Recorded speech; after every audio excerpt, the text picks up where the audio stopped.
সবাইকে শুভেচ্ছা বাবুবাজ রিপোর্ট থেকে। এবং আমি কখনো দালালি করি না, এটা আমার মোটো। এবং খেলা চলতে থাকবে, খেলার পর খেলা চলতে থাকবে। বাবুবাজ প্রতিদিনই রিপোর্ট নিয়ে কথা বলবে এবং এটাই বাবুবাজের ধর্ম। সাকিব আল হাসানকে নিয়ে আসলে আপনি যদি গবেষণা করতে যান তাহলে আপনাকে এটা রিসার্চ করতে হবে, যেমনটা বড় বড় কিংবদন্তিদের বেলায় হয়, যে রোনালদোকে নিয়ে পড়াশোনা, মেসিকে নিয়ে পড়াশোনা, তামিম ইকবালকে নিয়ে পড়াশোনা। তো সাকিব আল হাসানকে নিয়ে আপনি পুরো আলোচনা করতে গেলে আপনাকে মাস্টার্স করতে হবে সাকিব আল হাসানের উপরে। কিন্তু আমি আজকে আসলে সাকিব আল হাসানের কেরিয়ার বা তার সামগ্রিক বিষয় আসলে নিয়ে কথা বলতে চাচ্ছি না। আজকে আমি তার যে ব্যবসা এবং সাকিব আল হাসানের যে উনি যে এমপি হয়েছেন, ওনার যে দায়বদ্ধতা এলাকার উপরে এবং ওনার যে কার্যক্রমগুলো রয়েছে যেগুলো নিয়ে উনি বেশি সমালোচিত হন।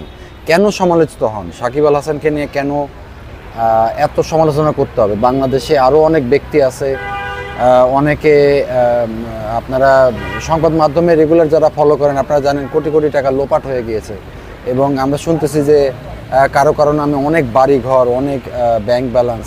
হ্যাঁ, এগুলো আমরা পত্রিকায় দেখতে পাই, সত্যতা আমরা জানি না। কারণ একজন মানুষ দোষারোপ করার আগে একজন মানুষকে ফার্স্ট টাইম আমাকে বুঝতে হবে যে কেউ একজন কারো বিরুদ্ধে যখন এলিগেশনস আনে যে উনি অপরাধ করেছেন, সেক্ষেত্রে প্রমাণাদি লাগে, কোর্টে প্রমাণ হতে হয় যে তিনি অপরাধটা করেছেন। হোয়াট এভার, এইসব বিষয় আপনারা সবাই জানেন। তো আমি আজকে যে বিষয়টা সাকিবকে নিয়ে বলতে চাই সেটা হচ্ছে যে সাকিবের বর্তমান পরিস্থিতি এবং সাকিবের যে আপডেট, সাকিব কিভাবে চলছে, সাকিবের আসলে তার ভবিষ্যৎ পরিকল্পনা কি, সাকিবের বর্তমান অবস্থাটা নিয়ে আমার অ্যাকচুয়ালি আলোচনা। মূল ব্যাপার হচ্ছে সাকিব আল হাসানের কেরিয়ার এখন তার সূর্য অস্তমিত, আর কিছুদিন পর উনি চলে যাবেন এবং বাংলাদেশ ক্রিকেটকে ওনার আর দেওয়ার কিছু নাই। এটা সাকিব আল হাসান ভক্ত হলেও ওনাকে এটা এই বাস্তবতার জন্য মানতে চাইবে না, কিন্তু এটাই সত্যি কথা। তার বয়স বিবেচনা করেন, হ্যাঁ, আগের মতো সেই ধার নাই, হ্যাঁ, ব্যাটে বা বলে।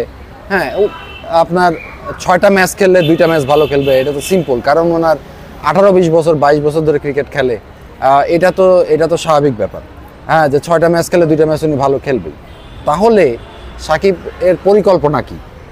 সাকিবের পরিকল্পনা 2025, 26 বা 27 সালে একটা চ্যাম্পিয়ন্স ট্রফি আছে। যদি শরীর ঠিক থাকে তাহলে সাকিব হয়তো চ্যাম্পিয়ন্স ট্রফিতে খেলবে, বা 26-এ একটা হয়তো T20 ওয়ার্ল্ড কাপ আছে, বা 27-এ হচ্ছে সাউথ আফ্রিকায় ফুল ওয়ার্ল্ড কাপ আছে। কিন্তু সাকিব আর বাংলাদেশ ন্যাশনাল টিমের সাথে নিয়মিত হবেন না, কোনোভাবেই না। বেছে বেছে ম্যাচ খেলবেন, সিরিজ খেলবেন, কারণ ওনার ফ্যামিলি আমেরিকায় থাকে। আর এই কারণে যেটা হবে যে বাংলাদেশ ক্রিকেট টিমে একটা কম্বিনেশনহীনতায় ভুগবে।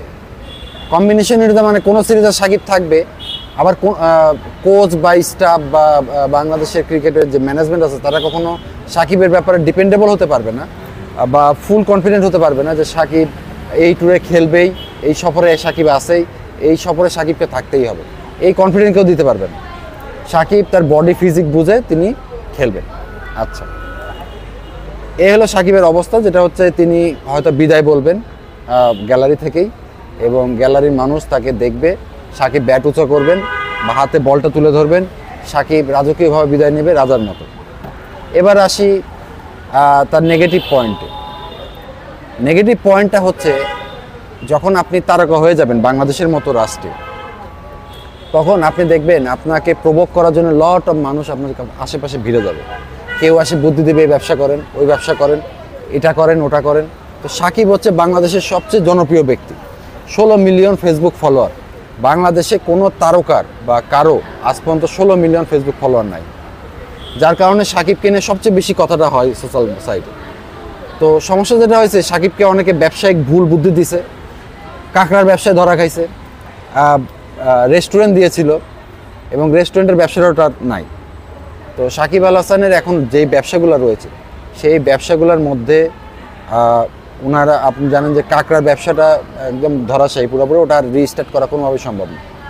তো সাকিব বাংলাদেশের আইনে, বাংলাদেশের রাষ্ট্রীয় আইনে বেটিং হচ্ছে একটা অপরাধ। এখন আপনি আমাকে বলতে পারেন যে অনলাইন যোগাযোগ মাধ্যমে সাকিবের মাথা এআই করে তাকে বিজ্ঞাপনে ব্যবহার করা হচ্ছে। তাহলে এটা যদি সত্য হয় তাহলে সাকিব আল হাসান কেন কোর্টে যায় না? যে তার মানহানি হচ্ছে, তার রাইটস, তার ইমেজ ক্ষুণ্ণ করছে, এবং এবং তার নাম ব্যবহার করে বা তার ছবি ব্যবহার করে বা তার ভিডিও ব্যবহার করে কেউ ভুলভাবে উপস্থাপন করছে। আসলে সাকিবের ইচ্ছা আছেই, সেজন্যই তিনি অনলাইন বেটিং বা যেটাকে আপনারা অ্যাপ মাধ্যমে যে জুয়াগুলো হয়ে থাকে ক্রিকেট বা ফুটবল, এবং এই যে মাধ্যমগুলো হচ্ছে, এই যে জুয়ার সাইটগুলো চলছে, এখানে সাকিব অনবরত বিজ্ঞাপন করছেন এবং তিনি এই ব্যবসার সাথে জড়িত অলরেডি। তো কেন তিনি এই ব্যাপারে একাধিক নিউজ হচ্ছে? সাকিব আল হাসানের বোন, যিনি আমার জানা মতে খুবই সরল সোজা মানুষ, এবং তার পক্ষে কোনোভাবে বেটিংয়ের মতো একটা সাইটে তো জড়ানো সম্ভবই না। এবং সাকিব নিজেও হয়তো কতটা এই আইন সম্পর্কে জানেন। সাকিব একটি ইন্টারভিউ দাবি করেছেন, বিটি নিউজ এবং প্রথম আলো দুটি মাধ্যমে দাবি করেছেন যে বাংলাদেশের আইন বুঝে, ফাঁক বুঝে, সেরকম নীতিমালা নেই বুঝেই উনি আসলে স্টেপ নেওয়ার সাহস করেছেন। কিন্তু যখন বুঝেছেন যে এটা অন্যায়, তখন সাকিব অনলাইন বেটিং থেকে নিজের নাম প্রত্যাহার করে এনেছেন। এটা হলো সাকিবের ভাষ্য। সাকিব তার জায়গার অবস্থান থেকে সরে এসেছেন, তিনি অনলাইন জুয়ার সাথে নাই, উনি 1x বেটের সাথে নাই, হ্যাঁ, বা উনি তাকে ব্যবহার করে যে জুয়ার মাধ্যমগুলো প্রচার করছে তারা অন্যায় করছে, এটা সাকিব দাবি করছে, কিন্তু একাধিক মাধ্যমে আসছে।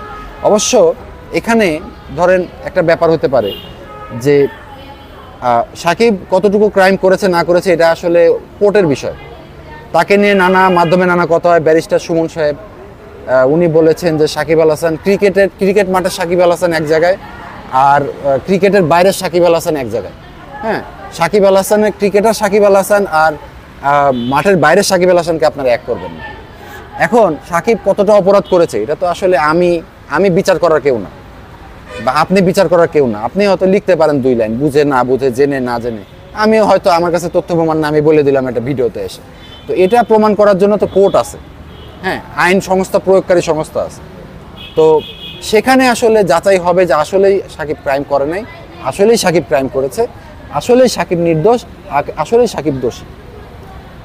তো যেহেতু সাকিব একজন সম্মানী মানুষ, উনি মাগুরার এমপি, একজন সম্মানী মানুষের বিরুদ্ধে কোনো ধরনের অপপ্রচার বা কোনো ধরনের স্টেপ নেওয়ার আগে আপনাকে 10 বার ভাবতে হবে, তাকে দোষী প্রমাণ করতে হবে। দোষী প্রমাণ করার পর যদি উনি দোষী না হয়, তাহলে আপনি যে তাকে দোষ দিচ্ছেন সেটার জন্য আপনার নামে মামলা হতে পারে। সো বাংলাদেশে সবচেয়ে বড় যে ব্যাপারটা, যে সাকিবের স্বপ্ন ছিল যে 2023 বিশ্বকাপটা বাংলাদেশ জিতবে, এবং ওরকম একটা টিম বাংলাদেশ গঠন করেছিল, কিন্তু সামহাও স্বপ্নটা পূরণ হয় নাই। সাকিব ভেবে নিছে যে এটাই বাংলাদেশ ক্রিকেটারদের সামর্থ্য, হয়তো কোনো একদিন আমরা এশিয়া কাপ ক্রিকেটে জিতবো। ফুটবলে জিতে গেছে, ক্রিকেটে যেতে নাই। এবং যেই ব্যাপারটা সবচেয়ে বেশি আলোচনায় এসেছে সেটা হচ্ছে যে সাকিব তার তামিম ইকবালের সাথে যে জড়িয়ে গেলেন, উনি একটা টেলিভিশন ইন্টারভিউ দিলেন বিশ্বকাপের আগে, তামিম আবার একটা বোকামি করলেন, উনি আবার লাইভ দিলেন।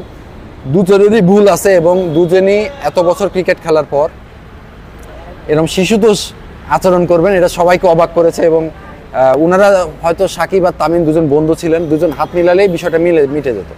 হ্যাঁ, দেখেন, আমরা মানুষ, একসাথে চলতে গেলে অনেক ধরনের মানুষ এক এক সময় এক এক সিচুয়েশনে থাকে, এক এক সময় এক এক রকম কথা বলে। হ্যাঁ, ফলে সিচুয়েশন চেঞ্জ হতে পারে। তো সাকিব এই ব্যাপারটা ভেবে দেখতে পারতেন, দুজনে মিলেমিশে যেতে পারতেন, এবং দুজনেরই ক্যারিয়ারের শেষ অবস্থায় আছে, আর বেশি দিন সাকিব তামিম নাই, তারা আর বেশি দিন খেলবেনও না। হ্যাঁ, তো তামিম ইকবাল নিজেও শোরুম উদ্বোধন করেন, উনি কিছুদিন আগে কুমিল্লায় না ফেনীতে যায় শোরুম উদ্বোধন করলেন, সাইফুদ্দিন সাথে ছিলেন। তো খালি সাকিব আল হাসান একাই শোরুম উদ্বোধন করেন তা না, আসলে এটা হলো মার্কেট ডিপেন্ড করে, তার ভ্যালু আছে মার্কেটে, তার লট অফ স্পন্সরস আছে। সাকিবের নাম শুনলে লাখ লাখ ইনভেস্টর টাকা ইনভেস্ট করতে চলে আসে, এটা তো তার যোগ্যতা। সাকিব ক্রাইম করেছে, এটাও প্রমাণ করবে কোর্ট। সাকিব ক্রাইম করে নাই, এটাও প্রমাণ করবে কোর্ট। আপনি আমি খালি কথা বলতে পারবো, এবং কথা বলা পর্যন্তই শেষ, কারণ সাকিব একজন সম্মানী মানুষ, ইজ এ রেসপেক্টফুল ক্রিকেটার, বাংলাদেশের সর্বকালের সেরা ক্রিকেটার। সো সাকিবকে নিয়ে আপনি 2 লাইন বদনাম করতে পারেন, 2 লাইন ভালো বলতে পারেন, ভালো বললে সাকিব আল হাসানের ফ্যানরা আপনাকে মাথায় তুলে নাচবে, আর যদি খারাপ করেন তো আপনার কপালে খারাপ আছে। আবার আরেকটা ব্যাপার হচ্ছে, Shakib is a mysterious character, just like a James Bond, the greatest cricketer of all time from Bangladesh, born in Magura. So একটা ব্যাপার মানতেই হবে যে আপনি যদি পৃথিবীতে সব জায়গায়, এটা সব দেশে, নট অনলি বাংলাদেশ, আপনি যদি সফল হন তা আপনার দোষ কারো চোখে পড়বে না। তো সবাই ভালো থাকবেন এবং আমার বাবুবাজ রিপোর্টের সাথে থাকবেন, এবং অবশ্যই নতুন নতুন টপিক নিয়ে আমি আসলে বোঝানোর চেষ্টা করব আপনাদের যে আসলে আমরা কি বলতে চাই, আমরা কি বলি, আসলে কোনটা বলা ঠিক আর কোনটা ঠিক না, আমরা সঠিক বলছি কিনা। আমার কাজ প্রমাণ করা না, আমার কাজ হচ্ছে যেটা কেউ বলছে না আমার সেটা বলা। ধন্যবাদ সবাই।